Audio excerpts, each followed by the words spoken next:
comienza, señoras y señores, a la pantalla de Minuto Uno, como todas las tardes, después de Víctor Hugo, ya un clásico en la pantalla de la televisión argentina. Minuto Uno, te mostramos la realidad, te contamos la realidad, no te ocultamos nada, ni evitamos mostrarte la realidad por más cruda que es, pero es la realidad y es la verdad. Y hoy vamos a estar analizando, ¿no? Después de la reunión de la CTA, convocada por el ministro Triaca, ¿qué pasa? Nos puede acompañar con el hashtag Madura al Paro, porque lo están anticipando ya los líderes de la CTA y ya desde la CGT están indicando que el gobierno no les ha dado respuesta, se sienten burlados muchos de ellos, o algunos, como han expresado esta semana, parte de algunos del triunviro de la CGT, se sienten como que el gobierno los está provocando, ¿no? Frente a las demandas de los distintos sectores del movimiento obrero argentino. Van a estar enseguida, como les comentaba también a Víctor Hugo, los integrantes del Club 12 de Octubre, que fueron mencionados en el reciente fallo de la Suprema Corte de Justicia de la Nación, porque ellos se habían presentado como demandantes, justamente habían presentado cautelares en contra del tarifazo, fueron rechazados como tal por la Suprema Corte de Justicia de la Nación, y vamos a estar hablando de la problemática que está encerrando justamente todos los temas de los clubes como de las pequeñas y medianas empresas de nuestro país. Y enseguida también Alejandro Berkovich nos va a estar comentando sobre lo que se prevé de esta lluvia de inversiones que el gobierno pronosticaba y sobre lo que Berko viene denominando el Davosito, ¿no? Una reunión cumbre de empresarios inversores que se va a realizar dentro de pocos días aquí en nuestro país.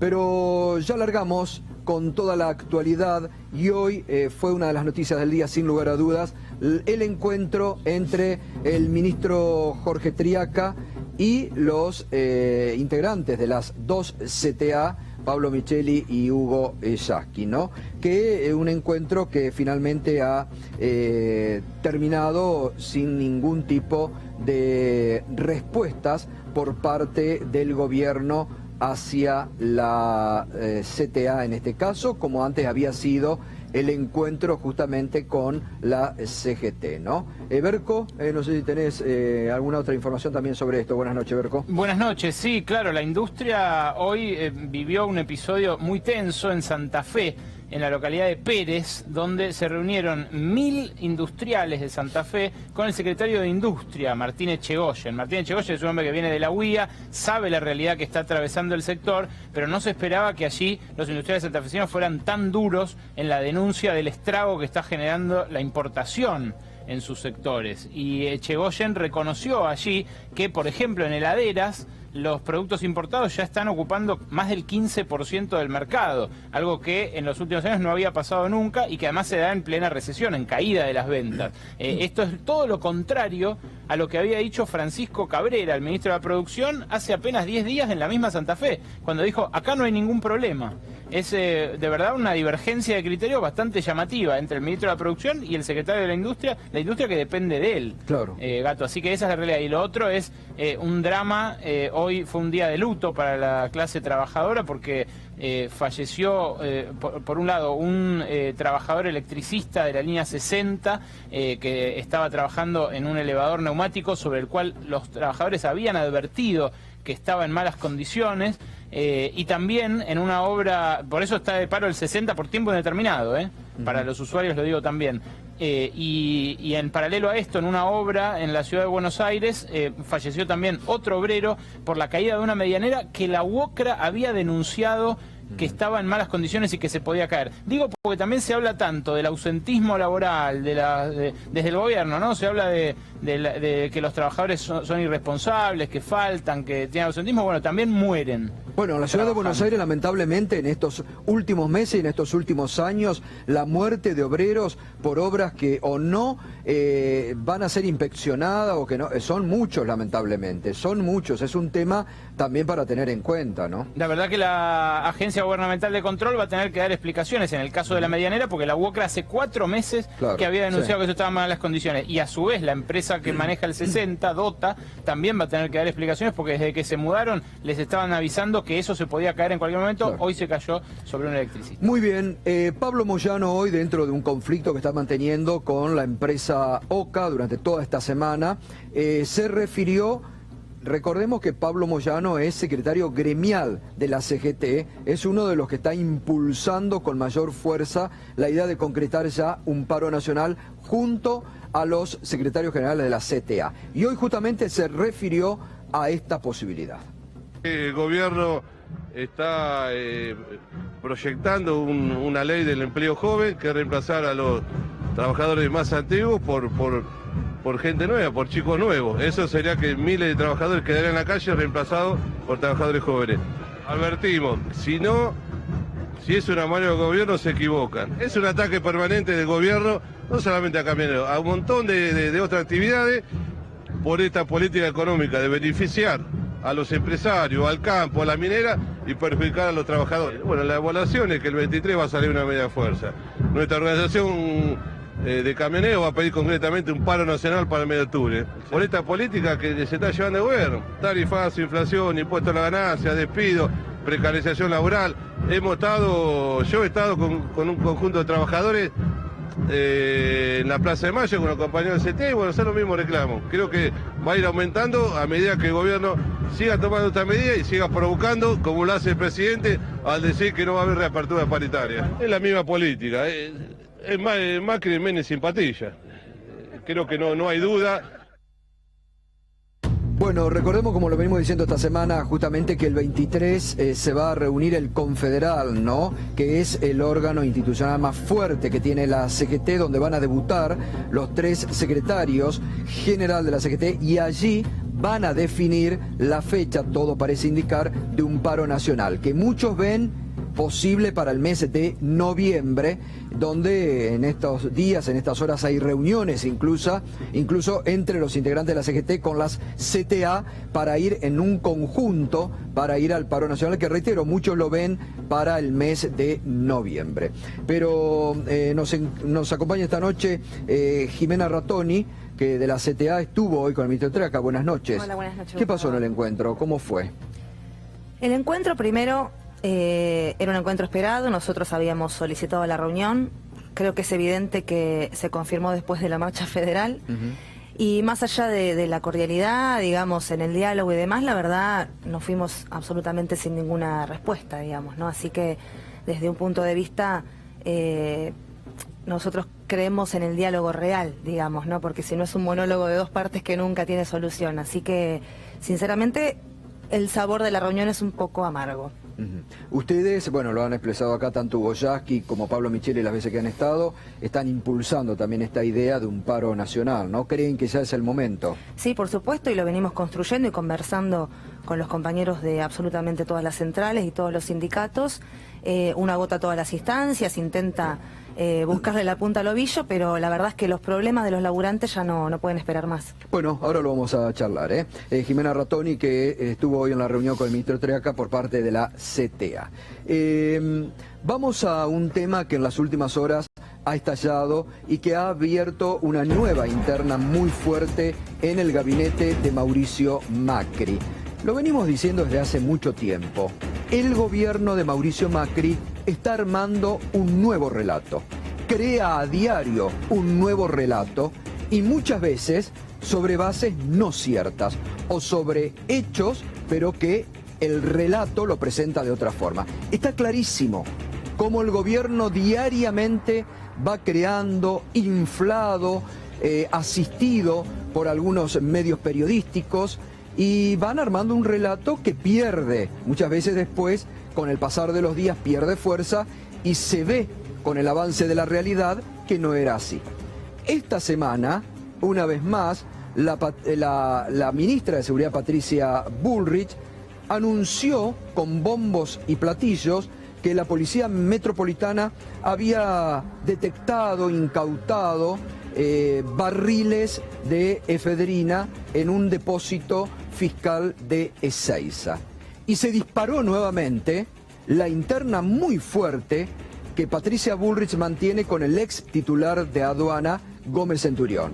Recordemos que Patricia Bullrich fue quien denunció a Gómez Centurión, quien le llevó al presidente Mauricio Macri las grabaciones anónimas que Gómez Centurión denuncia que fue un armado de los propios servicios de inteligencia del gobierno de Macri, que le hicieron una cama y que, según Gómez Centurión, esos audios que toma de la denuncia anónima Patricia Bullrich, que lleva ante Macri, que definen que sea apartado Gómez Centurión, según Gómez Centurión, están armados, son cortados. Bueno, está muy fuerte porque Gómez Centurión denunció esto públicamente, dijo que le habían hecho una cama y direcciona también hacia la ministra de Seguridad. Esta semana se revive nuevamente esta interna a partir de estos barriles de efedrina, que en realidad es pseudoefedrina. Pero vamos a ver qué fue lo que se anunció y qué es lo que se encontró en realidad y cómo se dio esto. 10 barriles con 25 kilos de pseudoefedrina, no es efedrina como muchos indicaron, es pseudoefedrina. Habían sido traídos desde Francia por una empresa paraguaya, estaban en tránsito hacia Asunción. Habían sido decomisados, que este es el primer dato. Por eso decimos que la policía no encontró nada.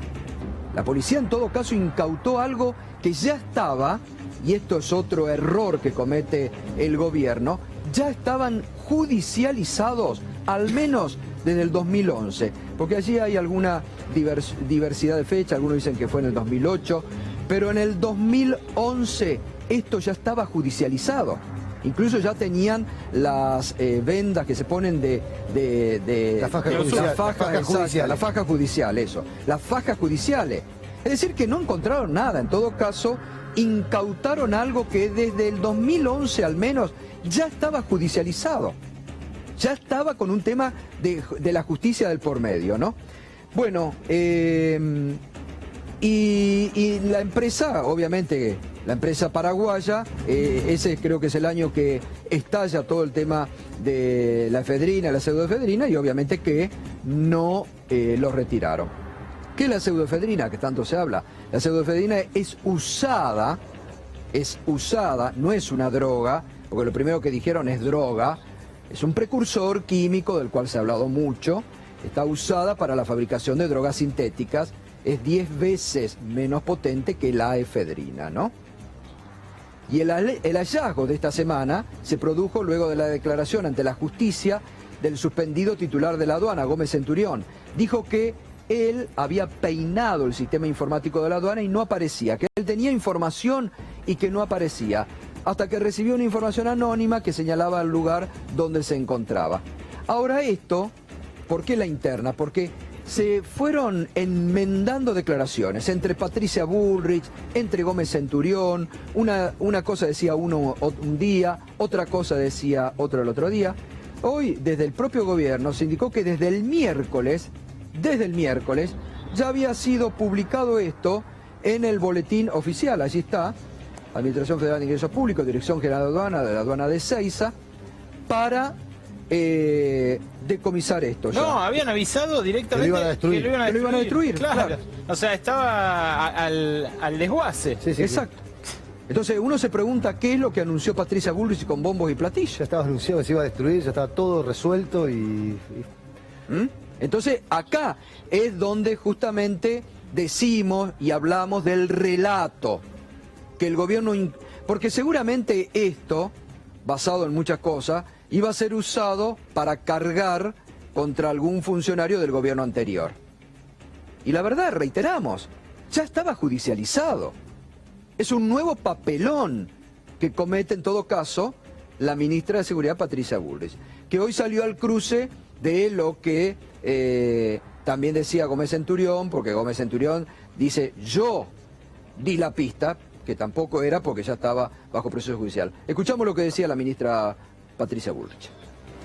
En el mes de mayo, el director de la Policía de Seguridad Aeroportuaria, el doctor Alejandro Iskowicz, le avisa que había un rumor y le dice, ahí hay un cargamento de efedrina, que está desde hace varios años y habría que destruirlo o hacer algo con ese cargamento. Ese cargamento había sido secuestrado por autoridades anteriores en el año 2011.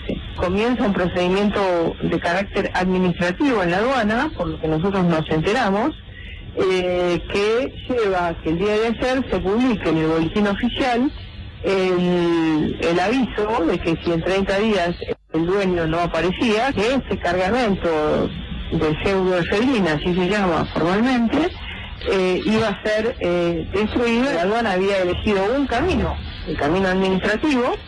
Aparece la denuncia que hace ayer Gómez Centurión. Simplemente lo que nosotros decimos es que esto ya se sabía, ya había tenido intervención la aduana, y el día de ayer aparece esto, digamos, como si fuera una novedad, y nosotros lo que queremos decir es que la Policía de Seguridad Aeroportuaria lo había avisado con meses de anticipación. La denuncia de ayer va como, digamos, desconociendo el camino que ya se había recorrido. Claro, bueno, pero es la propia ministra la que hoy tiene que salir a aclarar sobre sus propios dichos, porque reitero, el miércoles lo había anunciado con bombos y platillos, como que arrogándose que ellos habían descubierto este cargamento. Sí. ¿No? Todo este episodio entraña y transparenta un fenomenal desconocimiento del asunto. La que sabe de esto es una periodista que entrevistó a Mauricio Macri hace muy poco, que es la corresponsal de Notimex aquí en Argentina. Se llama Cecilia González. Escribió un par de libros, uno es Narcosur, y ahí explica que la ruta de la pseudoefedrina es Asia, Argentina, México, Estados Unidos. Esa pseudoefedrina se iba a usar para hacer drogas de diseño. Lo que pasa es que la pseudoefedrina también se usa para drogas legales, claro. Para el Refrianex, para los medicamentos antihistamínicos. Exacto. Bueno, eso lo que explica esta periodista es que hasta 2008, hasta el triple crimen, no se penaba, no estaba prohibida la importación de la pseudoefedrina. Esta pseudoefedrina entra en 2011 y lo que tiene que explicar la aduana y el dueño es para qué la habían importado. Bueno, ¿y por qué no la destruyeron en estos 5 años? ¿Por qué no la retiran?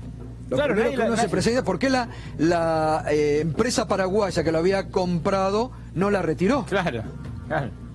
Porque se supone, hoy me lo decía gente que sabe del tema, porque también, como decimos siempre, hay que escuchar a gente que sabe. Claro, llamar, no es tan difícil.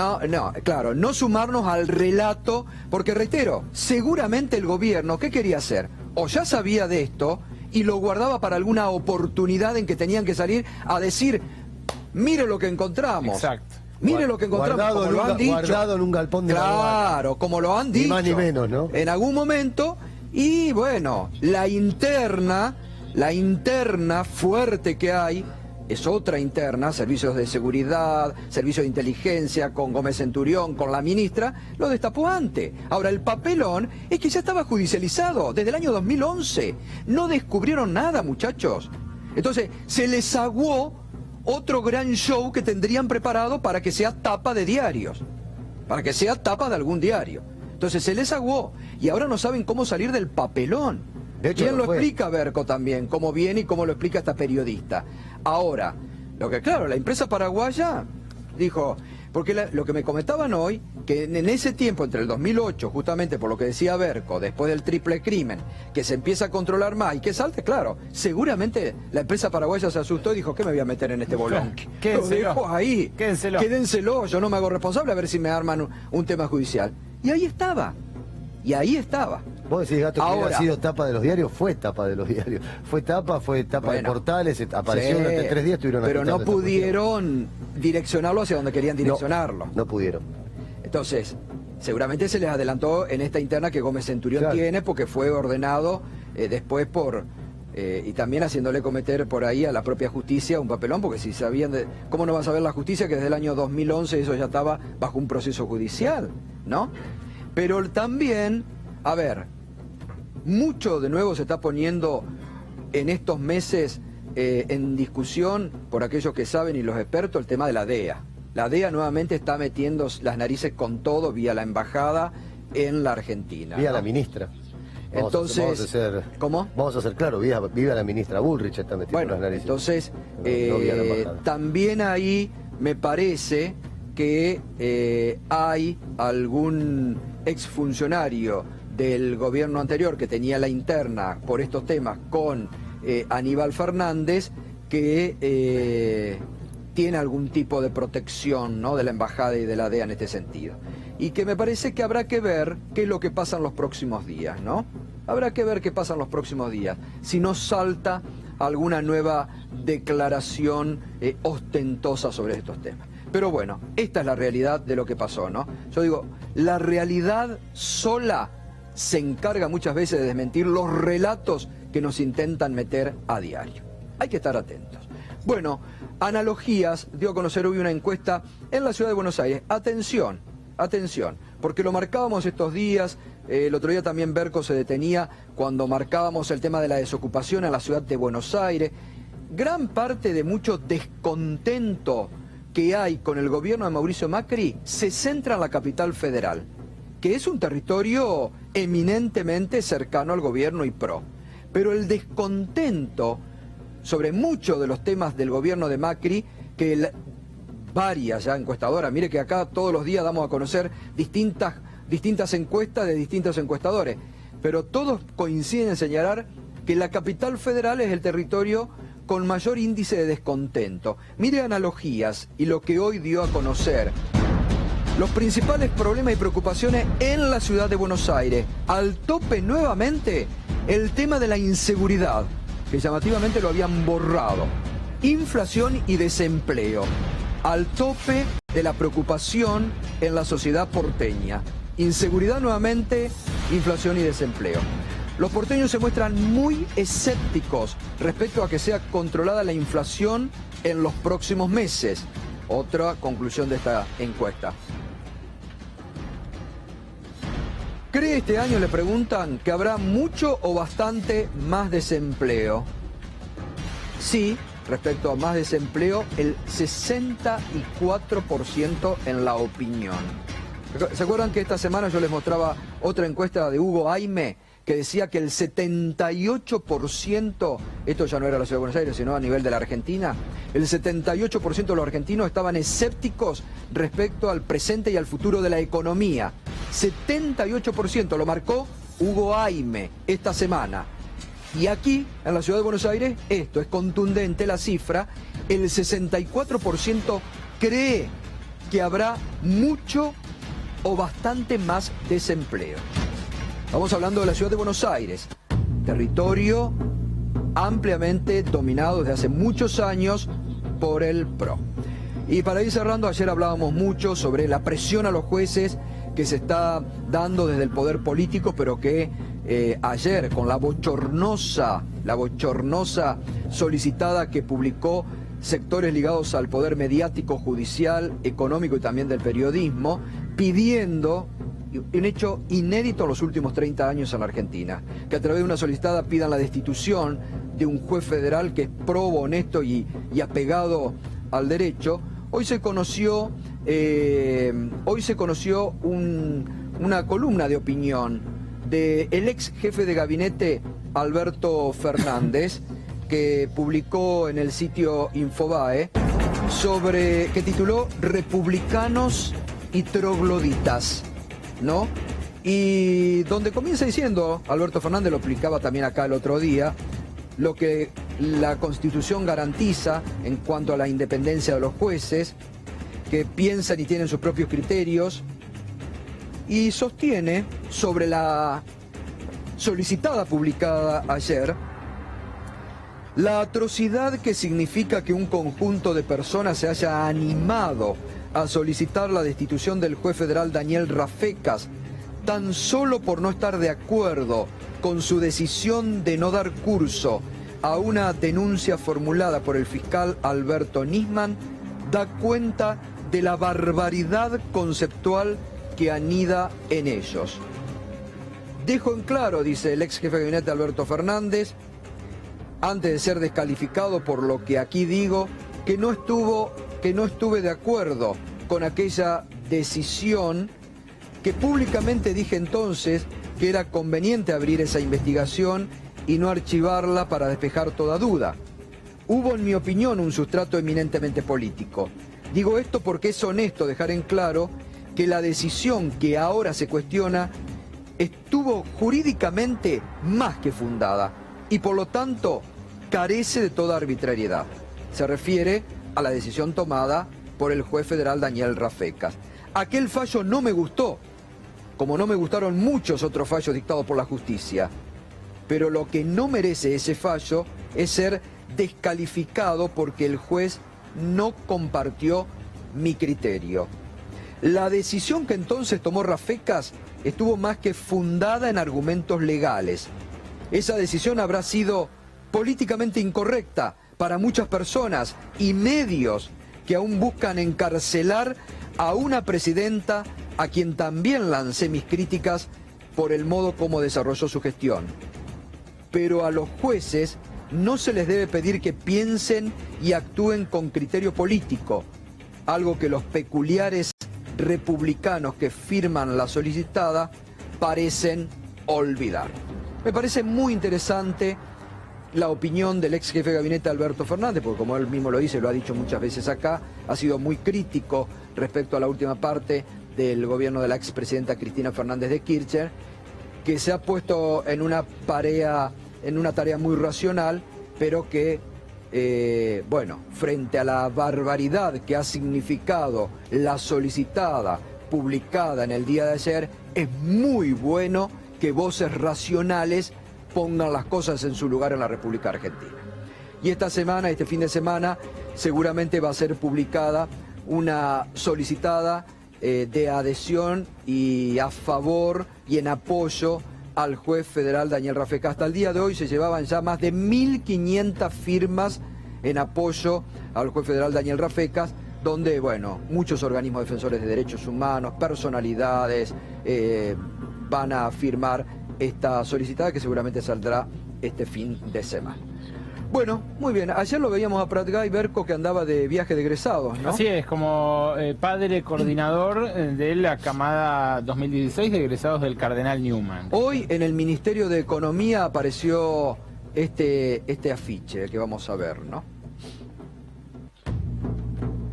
Ayúdanos a encontrarlo. Missing Minister, ¿eh? Apareció hoy en las paredes del Ministerio de Economía. Funcionarios perdidos de Argentina. Claro, porque nombre Alfonso, apellido Pratgay, sexo masculino, altura 1,87, última vez visto 22/12 del 2016.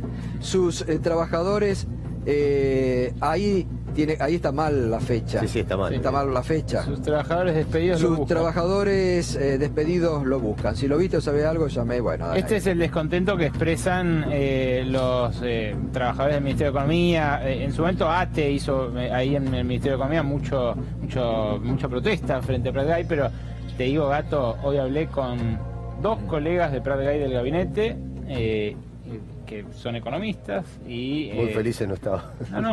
Estaban anonadados, porque más allá de que el Cardenal Newman sea un colegio que es afecto al elenco gubernamental, a donde fue el presidente y demás, que un ministro en esta coyuntura económica tenga el tiempo de ir a acompañar a su hijo a un viaje de egresados es algo que no los hace quedar bien en términos de apego al trabajo, sobre todo cuando se acusa a los trabajadores de ausentismo, de abusar. Pero, a ver, Pratgay lo dijo públicamente, que él ya su tarea la había hecho.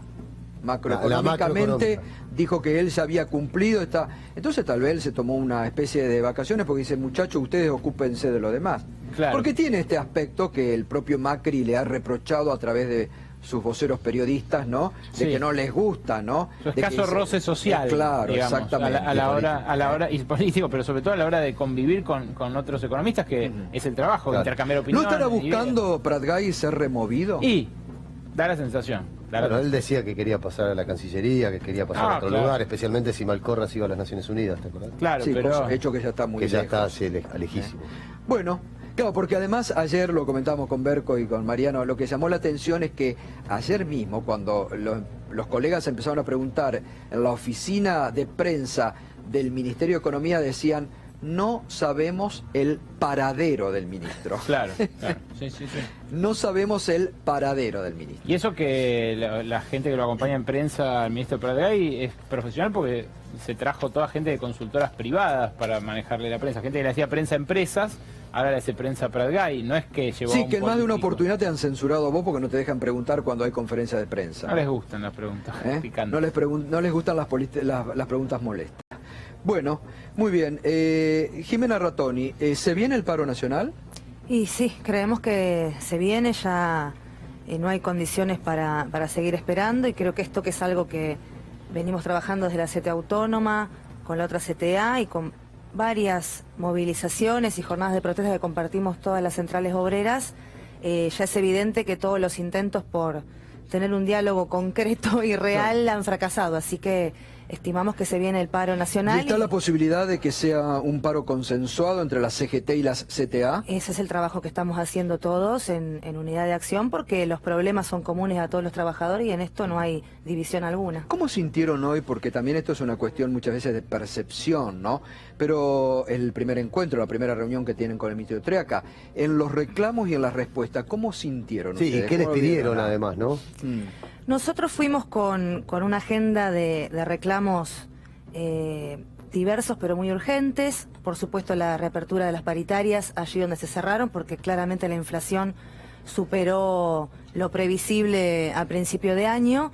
El cese de los despidos, digamos, no se abrieron canales para la reincorporación de los trabajadores arbitrariamente despedidos y ya se están En el anunciando Estado. nuevos despidos. En el Estado. En el Estado, y Sí. nuestra preocupación porque ciertamente está habiendo despidos en el sector privado, y con la apertura irrestricta de importaciones, los tarifazos y una cantidad de cuestiones que están realmente atragantando y acogotando a las pymes, en el sector privado también vamos a seguir sufriendo despidos, y obviamente, digamos, como una urgencia muy candente, cómo llevamos más dinero a los más vulnerables. Para nosotros los más vulnerables son aquellos que hoy viven de un plan social, digamos, y están en la informalidad, y por supuesto los jubilados que ganan la mínima, para los cuales está este anuncio de la reparación histórica, pero que no solo no alcanza a todos, sino que también vemos con preocupación qué va a pasar con el fondo de sustentabilidad de dicho régimen, ¿no? ¿Y qué respuesta concreta recibieron?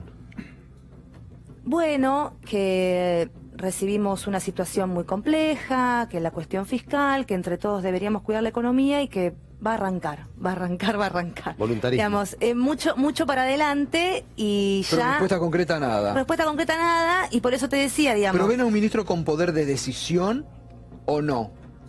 Mira, yo tiendo a creer que los ministros tienen que tener poder de decisión, digamos, y no voy a poner eso en duda hoy, como tampoco voy a poner en duda la genuinidad de que lo que plantean se lo creen, digamos. Lo que realmente nosotros vemos es que hasta el momento arrancamos el año con la quita de retenciones e impuestos a los sectores concentrados, porque eso iba a derramar, y la verdad lo único que derramó fue bastante penuria. Fuimos corriendo a pagarle los fondos buitres porque eso iba a traer inversiones, no vino nada, y nosotros, los trabajadores, cuando me refiero a los trabajadores, es los formales, Claro. los informales, los desocupados y los jubilados, no podemos esperar, y un gesto está bien, pero con el gesto no se come. Chino Navarro, vienen protagonizando ustedes junto a organizaciones sociales, bueno, la marcha del 7 de agosto, han estado también acompañando a otros. ¿Cómo observás este momento a nivel social y económico de la Argentina? Con mucha preocupación. Un poco lo que planteaba la compañera, nosotros coincidimos en ese análisis. Hay un gobierno de buenos modales, que recibe a los distintos sectores del trabajo, de la producción, escucha pero no aporta ninguna solución. Este gobierno del 10 de diciembre a la fecha, creo que ya lo hemos hablado en otra oportunidad y voy a reiterar el concepto, las únicas medidas que toma a gran velocidad son las que implican transferencia de recursos a los grupos económicos, como se dice en la calle, que ya hoy lo expresan todas las encuestas. No importa si votaron a Scioli o a Macri en el balotaje, la mayoría de la sociedad cree que Macri gobierna para los ricos. Y todas las medidas que toma rápidamente, vía decreto, o que trabaja en el Congreso para resolverlo en el marco de una ley, es lo que transfiere, ya sea al sector aeroportador, al sector minero, el tarifazo, que ahora nos quieren hacer creer que no es un tarifazo. Ahora el 160% de aumento parece que es un porcentaje racional, de sentido común, cuando la misma cifra explica que lo otro era una locura y esto también es un aumento absolutamente ajeno al sentido común y a la realidad de la mayoría de los argentinos. Por lo tanto, me parece importante que vayamos construyendo en la calle, que vayamos construyendo en el conflicto, también planteando propuestas a la sociedad, no solamente actuando respecto a un gobierno que teníamos claro que iba a gobernar en contra de los intereses populares, para ponerle freno dentro de nuestras posibilidades a un ajuste que a los sectores del trabajo los perjudica y a los informales mucho más, porque así como el trabajador con un salario ya no llega al día 15 o 16 y se usa la tarjeta, el informal lo que está peleando es para poner un plato de comida en la mesa cuando en el día a día. Ahora seguimos, Chino. Iván Carrino, este momento frente a muchas promesas del gobierno, pero lo que se ve con inversiones que no llegan y una economía parada, ¿es el momento más difícil que tiene el gobierno? No, a ver, yo te diría que recibieron la economía hace 9 meses, han hecho algunas cosas, o sea, me parece que el tema de inversiones, algo ha llegado, hay que mirarlo eso. Tenés un factor de llegada de inversiones, sobre todo porque se fue el kirchnerismo. Ya eso es un factor de llegada de inversiones. O sea, solo eso iba a generar mayores inversiones en la Argentina. No, llegaron. Tenés muchos, ¿cómo se dice? Muchos compromisos de inversión que se han presentado y hay inversión que está llegando. No es toda la inversión que querríamos, seguro, tiene que venir mucha más. Ahora, si no viene mucha más, bueno, hay que empezar a mirar las causas, ¿no? Y si no viene mucha más, tenés que pensar en que la Argentina es un país con una enorme presión tributaria. Tenés que pensar que lo que está pasando en la Ciudad de Buenos Aires con el tema Uber, o sea, hay regulaciones que están frenando el progreso y que nadie, ni siquiera un gobierno que la gente quiere llamar liberal, se anima a ir en contra de esas regulaciones y cambiar la estructura económica. ¿Qué se hace si no llegan esas inversiones? Lo que tiene que hacer el gobierno es profundizar el camino de ir hacia un país más abierto, con más instituciones, con más respeto por la propiedad privada, con mucha menos inflación, y eso que incentive, ¿sí?, la llegada de inversiones. Ahora, solo con que también hay un tema ahí. Eso significa más pobreza, más desocupado, más comercio cerrado. En absoluto, en absoluto. Va a ser una Argentina en crisis. El comercio cerrado es el que proponen ustedes. A mí me parece que no. El modelo que plantea acá el compañero economista no dio resultado nunca en la Argentina. En ningún lugar del mundo dio resultado. Si ustedes me traen un modelo, un país, este modelo de apertura, de libre mercado, donde el mercado ordena la economía, región, ¿sí? Los países más libres del mundo. Los países más libres del mundo son los países donde mejor se vive, donde la renta per cápita es la más alta. Por ejemplo. Australia, Nueva Zelanda, Dinamarca, Chile tiene mejores condiciones de vida que nosotros. Para vos te parece que se vive bien. El PBI per cápita es más alto que el argentino, es decir, en promedio tiene un ingreso mayor que el argentino, ¿sí? Y han venido creciendo con mucha menos inflación que Argentina. De promedio per cápita. Perdón, si vos hablas de promedio per cápita, es bárbaro. Vos tenés que preguntarle a la persona de carne y hueso en Chile o acá en Argentina cuánto gana por mes, bueno, entonces, cuánto vale, cuánto sale la comida, cuánto salen las tarifas, y ahí ese Excel que tenés vos tipo Aranguren se derrite. ¿Para vos el modelo a seguir es el chileno? Pero hay miles de ejemplos. No, a ver, lo doy como ejemplo porque me piden ejemplos. El modelo a seguir es el que yo creo que sí ha funcionado en la historia del mundo, es el modelo mediante el cual se han desarrollado los países, que es el de la libertad, el del comercio, ¿sí?, el de las reglas claras, el que genera inversiones. Ese es el modelo. Chile lo ha hecho, sí, otros países lo han hecho, les ha ido bien. Australia, por ejemplo, se conoció hace poco que hace 25 años que no paran de crecer. ¿Y qué hacen? Cierran el comercio, controlan las tarifas. Ahora, hay que ver también ahí, ¿tienen la misma composición social o la misma composición, hasta te diría, de redistribución de riqueza? No es lo mismo en cuanto a eso que frente a sectores en la Argentina que vemos hoy cómo nuevamente se caen y que están en una situación muy vulnerable. Pero bueno, pero por eso te digo, también hay que, pero si estamos hablando de sectores que están vulnerables, que están en problemas, y no lo niego, está complicada la situación, pero hay que mirar lo que pasó en estos últimos años. O sea, por ejemplo, vos hablabas de la industria, o acá se comentaba lo que estaba pasando con la industria. La industria viene cayendo, ¿sí? Pero la industria está frenada hace 4 años. Hace 4 años que no crece la industria. Y tuvimos la economía recontra cerrada, con mucha inflación, con el control de tarifa. Entonces, ¿me permiten, justamente hablando de este tema, es un poco lo que ha preparado Berco sobre la lluvia de inversiones y el tema de este Davosito que se viene? A ver, Berco. Permitime hacer una aclaración, Gato. Australia crece hace 20 años, efectivamente, con un déficit sistemático de cuenta corriente que es financiado por deuda y perteneciendo a la Commonwealth, a la organización que nuclea a todas las ex colonias británicas. Es muy difícil comparar esa realidad con la nuestra, pero es lo que hacen muchos funcionarios del gobierno.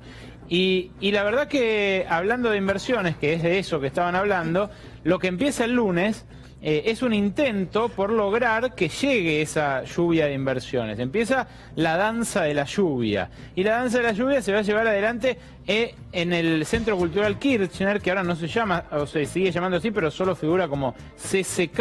Al menos eso es lo que figura en la página que promociona este foro, el foro de inversión y negocios, el Argentina Forum 2016, que en realidad es promocionado en círculos de negocios como el Davosito de Macri. ¿Y quiénes van a estar? Se los mostramos en esta placa que tenemos aquí detrás mío, ahora cuando aparezca.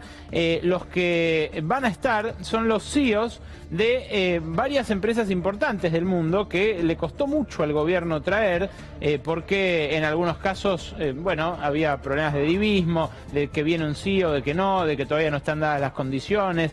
Este foro está organizado por una empresa privada que recabó entre estas compañías auspicios que van desde el $250,000 hasta el $1.000.000. Esto es algo sobre lo cual todavía no hemos posado demasiado la lupa, pero que seguramente va a generar que a muchos les pidan explicaciones, o al menos a la Agencia de Desarrollo de Inversiones que maneja Juan Procaccini, que es el que les pidió a través de una compañía privada estos auspicios a empresas privadas. Este hombre, Sir Martin Sorrell, es el CEO de WPP, que es la compañía, fíjense un poquito más abajo, esta compañía, WPP, es la compañía madre de Richard Atias Internacional, que es la empresa que organiza el Davosito. Va a hablar también Paolo Rocca. Aquí tienen a los oradores, va a hablar el CEO de Dow Chemical, el CEO mundial de Dow Chemical, el CEO mundial de Coca-Cola, Muhtar Kent. Estos son números uno los que van a hablar, Pablo Rocca, el CEO de Dow Chemical, Muhtar Kent. Digamos que el esfuerzo y tanto sponsoreo rindió sus frutos, porque de alguna manera sí va a haber números uno, y es lo que busca mostrar el gobierno, que los números uno vienen al país, y que si bien todavía no empezaron a efectuar esas inversiones en la economía real, sí empiezan a hacer anuncios, como decía Carrino recién, y por lo menos aparecen en el país, vienen al país y se muestran en el CCK. Joe Kueshner también es el CEO de Siemens, el CEO mundial de Siemens, que también va a estar, y también va a estar el CEO de British Petroleum. Aquí Robert Dudley, que va a ser otra de las estrellas de este foro. Pero ¿quién más va a hablar? Va a hablar también funcionarios del gobierno, porque, claro, los encargados del operativo Seducción son los ministros, en este caso los que van a dirigir la palabra a este círculo empresarial. Va a estar Marcos Peña, va a estar Rogelio Frigerio, va a estar Susana Malcorra, va a estar Julio Martínez, va a estar Alfonso Pratgay, si vuelve a tiempo, creo que ya hoy volvía del viaje egresado de su hijo, y va a estar Francisco Cabrera, también ministro de la Producción, y de quien depende esta Agencia de Desarrollo de Inversiones, que, como les decía, le pidió dinero a empresas privadas como sponsoreo, mucho dinero. Es casi más caro sponsorear el Davosito que el Davos original, gato, porque $1 millón para aparecer en los carteles y en las pantallas electrónicas es verdaderamente mucho dinero. Pero lo que está en juego, en definitiva, lo que está en danza es si va a haber una lluvia de inversiones o no. Y por eso les quiero mostrar un grafiquito muy interesante que preparó, sobre datos que preparó y que releva todo el tiempo este hombre, Juan Liach padre, que le pusimos Liach padre porque, bueno, todo el mundo lo conoce, fue viceministro de Economía del menemismo, fue el jefe de asesores de Cavallo durante 5 años en el Ministerio de Economía. Ministro de Educación de la Alianza. Luego fue ministro de Educación de la Alianza. Es un economista muy reconocido, pero ahora le puse Liach padre porque tiene a su hijo, que es el vicepresidente del Banco Central. el hombre que perseguía a guanacos y que quiere dividir la provincia de Buenos Aires en varios pedazos. Bueno, Lucas Liach es el hijo. Juan Liach, que es el padre, dice esto lo dijo hace 10 días. No es lejano el momento en el que la economía empiece gradualmente a rebotar. Y sin embargo, en paralelo a opinar eso, difundió este cálculo, que es un índice que preparan en la Universidad Austral, que es un indicador que anticipa el ritmo de la inversión. Es técnicamente muy difícil de describirlo completamente al IPAP, pero básicamente lo que hace es tomar en cuenta la cotización de las acciones, el precio de la tierra, el precio de los inmuebles, y de esa manera anticipar a cómo va a ir la inversión un semestre después. Y uno diría, si Liach opina eso, quiere decir que el IPAP está subiendo y que va a haber más inversiones en lo inmediato. Y no, la última medición, la medición para 2016 del IPAP, dio en caída. Fíjense ustedes que efectivamente el indicador anticipa el ritmo de la inversión. El azul es el indicador de Liach y el negro es la inversión efectiva, real, claro, lo que efectivamente ocurre. Y fíjense ustedes que cuando sube uno, sube el otro, y acá viene subiendo, el azul viene subiendo, año 2014, año 2015, y en el año 2016, ¿qué ocurre? Bruscamente desciende. Desciende. Pero bruscamente, bastante.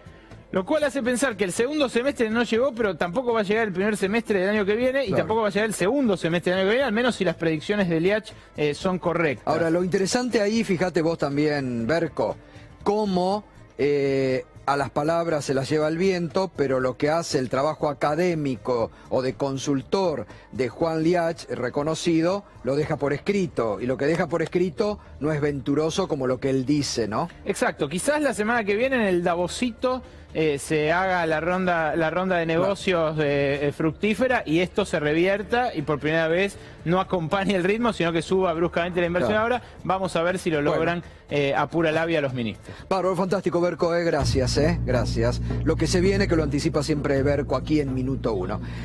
Señoras y señores, enseguidita seguimos con el debate, lo que se viene, madura el paro, lo va a decir también aquí una de las secretarias adjuntas de la CTA, y enseguidita también van a estar aquí, están ya, mejor dicho, en la grada del pueblo, los representantes del Club 12 de Octubre. No fueron admitidos por la Corte, fueron rechazados. Vienen con un problema que están sufriendo el tarifazo, que pueden desaparecer como muchas pymes. Enseguidita se presentan y le responden a la Corte.